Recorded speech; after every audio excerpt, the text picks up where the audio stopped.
and welcome back to this week's episode of the Strong Women Collective podcast. If you're watching this and you're like, has she done something different? Yeah, I have tan my face. Okay. Thank you so much for noticing. If you're on audio only, just imagine me in my usual tired, no makeup state, just with a tan. Okay, that's all I'm saying. If it wasn't clear by the little tannage of the face, holiday prep is underway, and I'm going to be really honest, I am stressing and I'm like borderline climbing the walls. I have done so many panic orders. It is unreal. And I would like to apologize publicly to anybody around me this week. I'm not cool. I'm not calm. I'm not considered in like any way ever. Okay. I run chaotic and feral, if we're being truthfully honest. And it's taken me a long time to come to terms with the fact that I will never be clean girl aesthetic. If you don't know this, I'm sorry, I might be about to upset. I watch like Molly May's vlogs and I'm always in awe of like how put together she seems. I am the antithesis. I'm surrounded by chaos a lot of the time, and a really good friend of mine actually said last year, she was like, I just think you thrive in chaos. And I was like, I don't know if that's a positive or not. But me, the week before a holiday, bear in mind, I'm going away Friday to Monday. Like, this is a long weekend. I am a nightmare. If anybody else is also a nightmare, please can you just like message me and make me feel better? Because I have got orders coming out of my ears. I've got a stack of things that already need sending back. My returns rate on ASOS is probably going to get me blocked in a minute because I did a full order, Klarnaed the hell out of it, and just went, right, I'm going to order all of these tops that I like the look of because I'm having a real issue with tops. Bottoms, fine. I don't like any of my tops. Don't know why I don't like them. So ordered a load of stuff. Every single item in the order is going back. It's like £250 worth of stuff. ASOS are basically going to remove my Premier account that I pay for and just block me. So that's fun. And the mental spiral of like, what am I wearing? What am I taking? Got to fit it all into one small case. It's just like, I'm going to lose sleep at some point this week. And I'm also doing it whilst working like a normal week in terms of everything client facing. So God love my clients. The amount of them that are just like, just go and have a great time. I'm like, thanks. They're forgiving the fact that my brain is trying to melt. And do you know what? It's all going to be fun. It's all going to be absolutely fine. So I thought I'd take this opportunity to revisit a topic that we covered last year on like navigating your holidays without fucking it up and undoing all your progress. Because I think whether you're going away for a long weekend, a week, 2 weeks, this is something that's coming up in my one-to-one client check-ins, like particularly for people newer to working with me who are like, it's their first holiday since we've been working together. And they're like, what am I going to do? Like, what do I do? Because they might be very used to sitting in their deficit right now, but they're like, the concept of maintenance feels alien. And I speak to so many of you that are the same. It's like, you can do the whole fat loss thing. You can be like locked in, disciplined, whatever you want to call it. You can do the fat loss thing. But then when it comes to like post that, you just go back to living your life and then the yo-yo diet starts. Okay. So when it comes to holidays, I'm going to say this with the caveat that of course it's your precious time off. You can do whatever you please. Like if you want to treat it as a free-for-all, go for it. I'm not going to stop you. But if you are somebody who sat there like, I gain weight every holiday that I go on, and then that weight just sticks around, and I don't want to be spending 8, 12, 16 weeks prior to holiday dieting to get myself in the best place possible, to then be like, ha ha ha, that lasted precisely 10 days.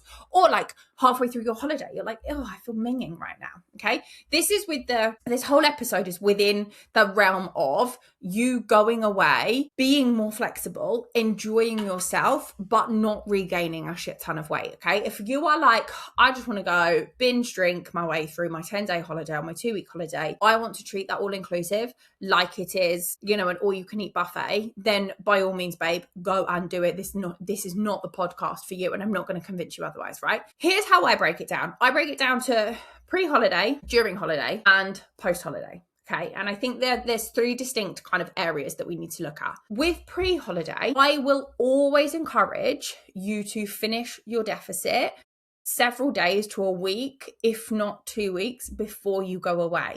For the simple reason that if you have been trying to lose weight, and say you're on 1400, 1500 calories, right?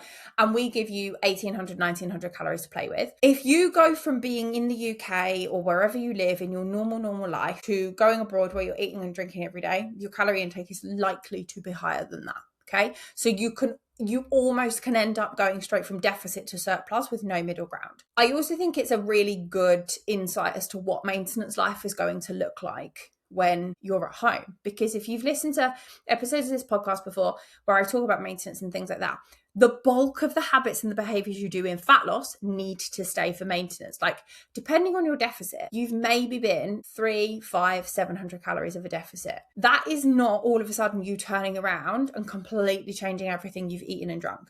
So if you can ideally finish your deficit about a week before you go away, you're also going to give your body a chance to adjust to more food and more carbohydrates and just let it deal.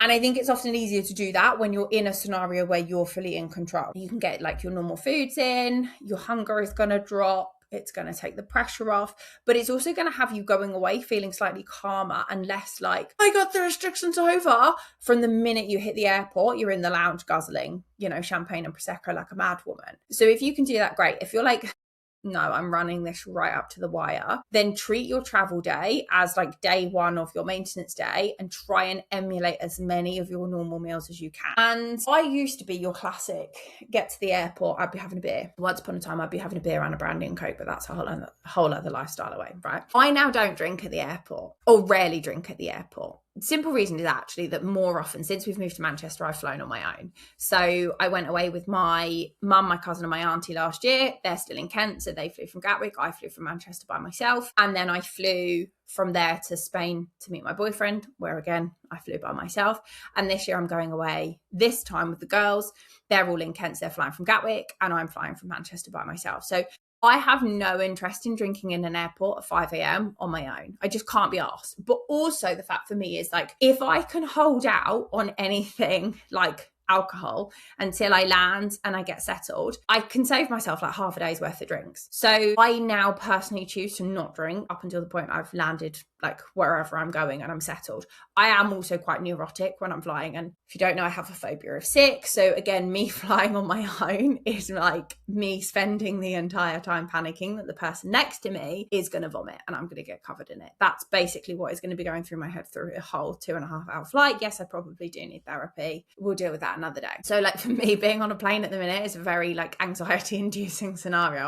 I've discovered I'm a lot worse when I'm on my own. So again, for me, like I will try and get like a quote unquote normal breakfast on the day that I'm traveling. So I always will prefer to do an early flight. So I'm going to be taking myself off to whatever coffee shop to try and get some porridge or some like overnight oats or protein yogurt, some fruit, something like that before I fly. At the bare minimum, I will try and get my hands on some fruit, even if I have to pair it with a pastry. This for me just kind of gives that sense of like normality.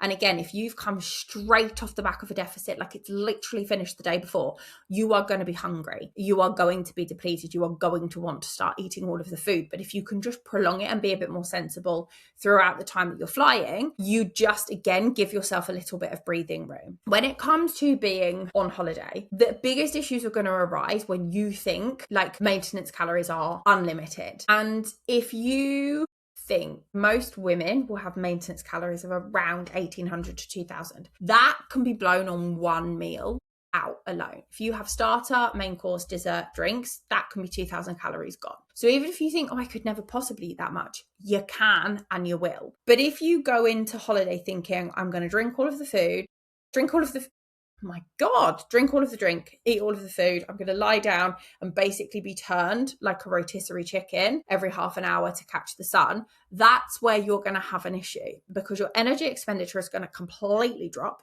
Your energy intake is massively going to increase and you're going to end up in a surplus, even if you feel like you're trying to make smart choices. So your best hack with the mindset of maintenance is to try and do 10 to 15,000 steps a day.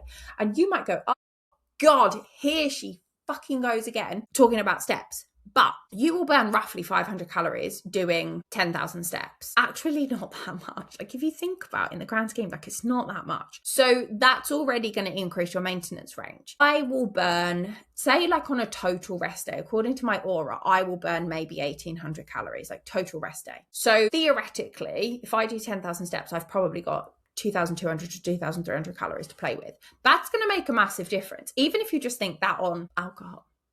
And not that I'm saying you should, but it's like that is going to make a massive difference. So trying to focus on getting some movement in is ideal. The way I reframe it with my clients as well is if you can hit your 10,000 steps a day and work 8 hours a day and commute and food prep and do all of those things, you can definitely get your steps in. You can go for 2 walks of 45 minutes each to hit 10,000 steps every single day on holiday, particularly if you don't have kids. With all of the love in my heart, if you don't have kids, you don't have an excuse, all right? If you are fit and healthy, you don't have kids, you're not running around after a toddler, you should be getting your steps in whilst you're away. And it's one of the biggest things that is going to give you wiggle room. And even if you're away with people and they're like, I don't want to go for a walk, pack a pair of trainers or some comfy flip-flops, take your headphones and take yourself off. Just start the day with a walk. It's going to give you that sense of like, okay, well, at least I've done something for me and my goals before I then spend all day sitting in the sun.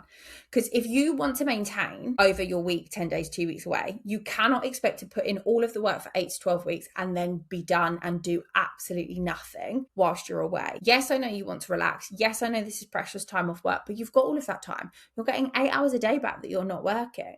So you can put yourself first for a little bit. When it comes to meals, I think having 2 meals a day that are quite staple and quite similar to the stuff that you have at home is also really ideal.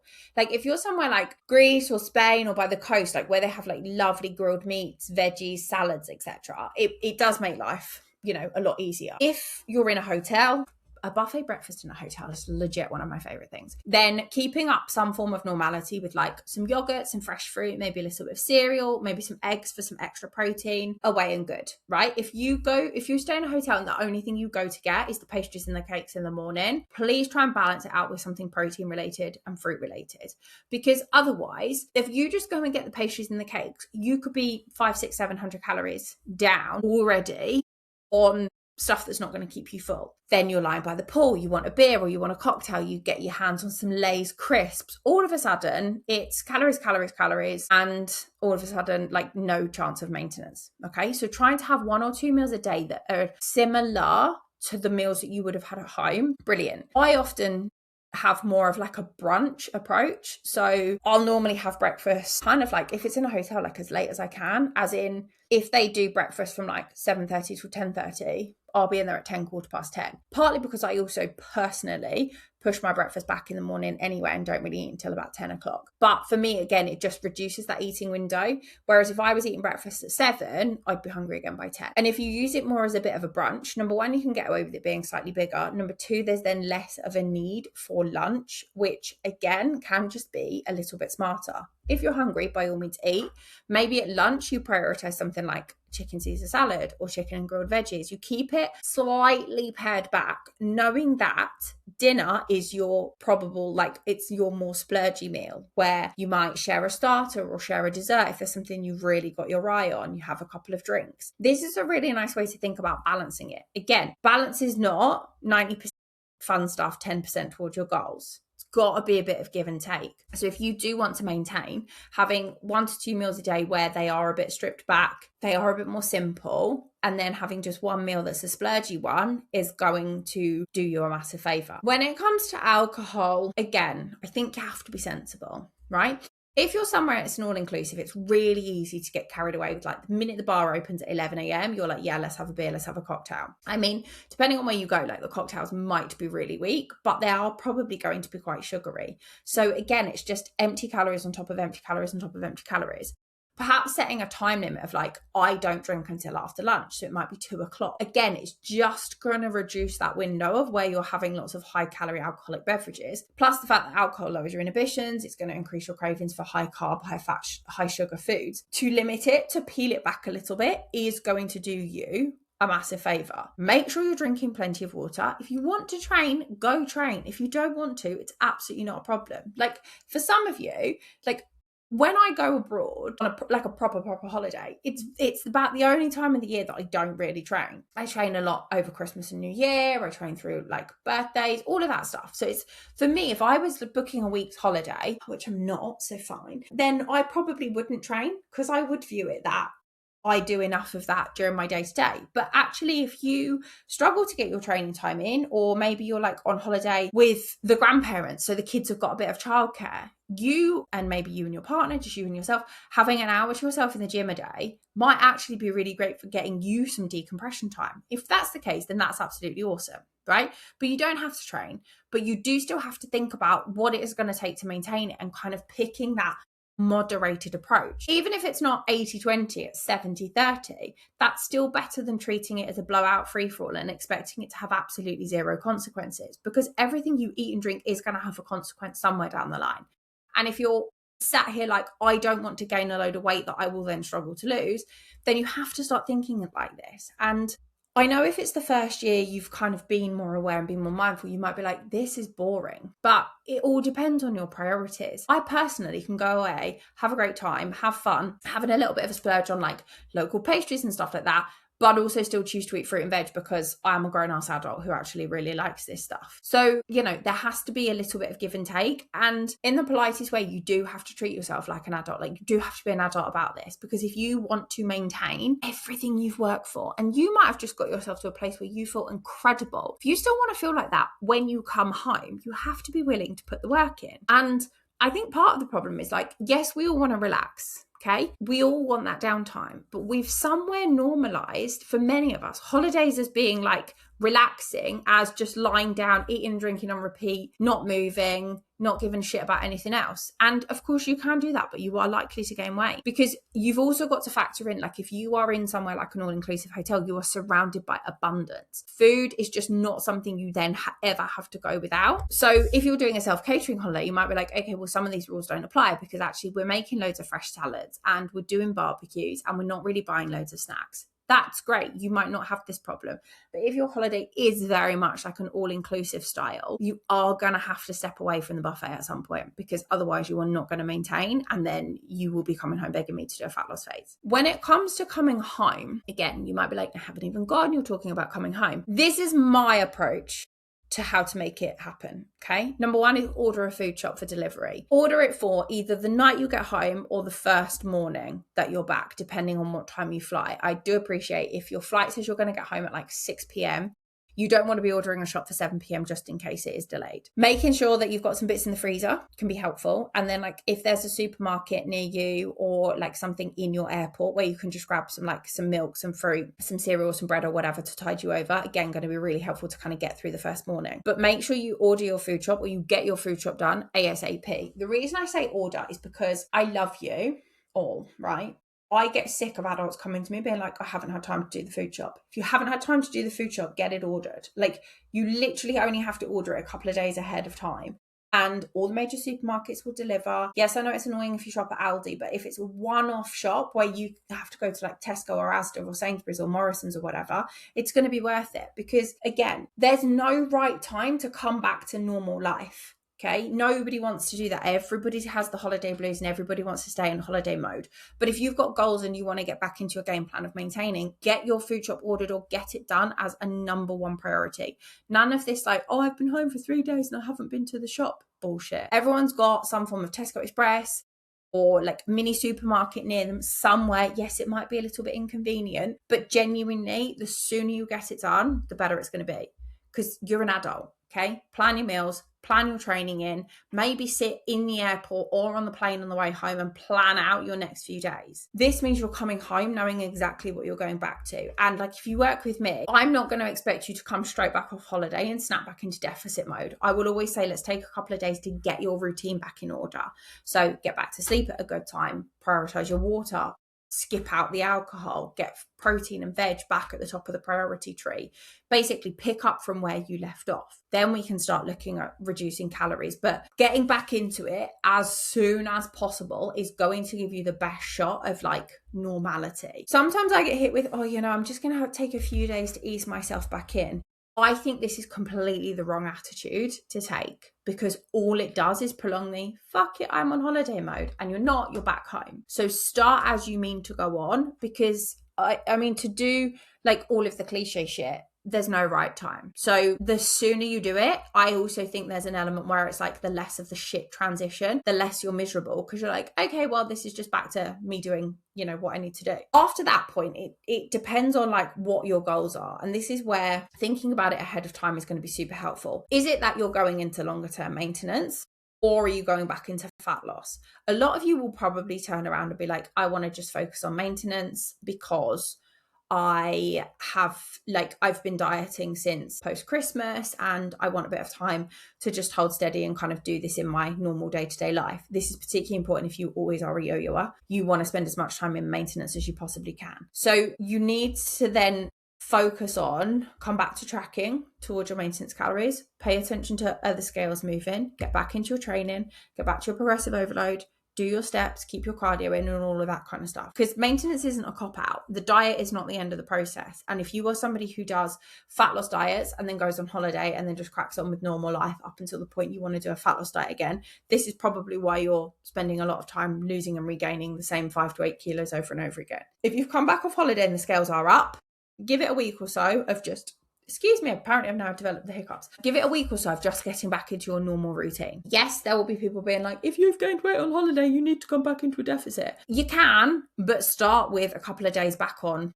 getting your structure in place. What you can then also do is hang around 100 to 200 calories below maintenance. So not as deep a deficit as you would have been in beforehand. But again, if you think, okay, well, my maintenance calories might be 1900 to 2000. If you sit in 1700 to 1900, you'll be just a little bit below. It'll help get rid of any water retention, any bloating, etc. Chip away at anything that is just, you know, water, and then show you what you're left with. And it's not as drastic as going diet, holiday, back to diet again. And you're like, oh my God, I'm back on 1200 calories. But it will start the process of like getting things moving. This work here means you don't spend the time regaining 3 to 5 kilos inside a 2-week holiday and then mean that you're like frantically dieting until Christmas. Everything I've spoken about up until this point is through the lens of, if you want to go away, have a great time, be flexible, but not be a dick about it, because flexible and balanced is not eating and drinking all day long. As I said, if you want to go and do that and you're like, sod the consequences, that is fine. But I would argue it's probably going to keep you stuck in that kind of semi binge restrict cycle. Like my clients who go on holiday and don't gain weight do all of these things. They have drink limits. They make sure they're drinking 2 to 3 litres of water every day. Some will train. They will all move. They will remain mindful of what is important to them and their goals. They will tap into hunger and fullness cues, and they will not be sat there acting like food doesn't have calories. And this is exactly what I'm going to do this weekend, because this means you don't have to like undo, quote unquote, all of that hard work when you're home. Obviously, if it has gone a little bit awry and you come home and you're like, okay, that's 4 kilos I didn't expect. First week, get back into a normal routine. Second week, get back into a little bit of a deficit. Doesn't even have to be the world's most aggressive, but start on it. Again, I could sit here and say, no, just stay at maintenance and let it play out, blah, blah. If you've gained 3 or 4 kilos, you're probably going to notice that. So knowing you're probably going to want to get rid of it. Come back, get the deficit done, do it quick, and then spend a longer time at maintenance. All right. If you are like, I just don't get this whole maintenance thing, there are some of the episodes that I've covered in the remit of the podcast around maintenance. There's absolutely loads. I've talked about it quite a bit, but this is a phase that I really love to work with my clients on. So if you have only ever worked with a coach through fat loss, I would very much encourage you to work with a coach through maintenance. And yes, it might mean doing a short tidy up beforehand. Like my client Katie, who has been with me nearly 2 years, came to me wanting an 8-week fat loss phase tidy up before she went away. And then she wanted to get to grips with longer term maintenance and body recomposition. We chipped away, I think it was like 3 or so kilos in the 8-week phase. She went on holiday. She then went into 18 months of maintenance and muscle growth. 18 months before we then did her next diet. It's completely transformed her relationship with food. She can now live her day-to-day life without fear. She has quote unquote off-plan foods at the weekend and doesn't freak out. And she's just done a fat loss phase and lost nearly 7 kilos and looks incredible and has revealed a load of muscle mass that we've been working to build. This is the perk of like doing it and doing it alongside a coach. And particularly if you're one of my clients that's with me and all you thought about was the fat loss phase, do not worry, I will be hammering you when it comes to maintenance, because this is the thing that moves you away from that yo-yo diet mentality. And that's exhausting to be stuck in. If you do want to talk to me about one-to-one coaching, I will put my contact details in the show notes. If you found this episode helpful, please do feel free to like it, subscribe to my channel, rate it, maybe drop a comment, share it with somebody that you think it would help. All of that stuff does not go unnoticed. And I do appreciate every single one of you who tags me in a post to say that you have been listening to the pod or watching the pod or has any like thoughts or feedback. Okay, thank you so much for being here with me. I will see you next week when I'm fresh back from 4 days in Palma. Have a gorgeous one and have a great week.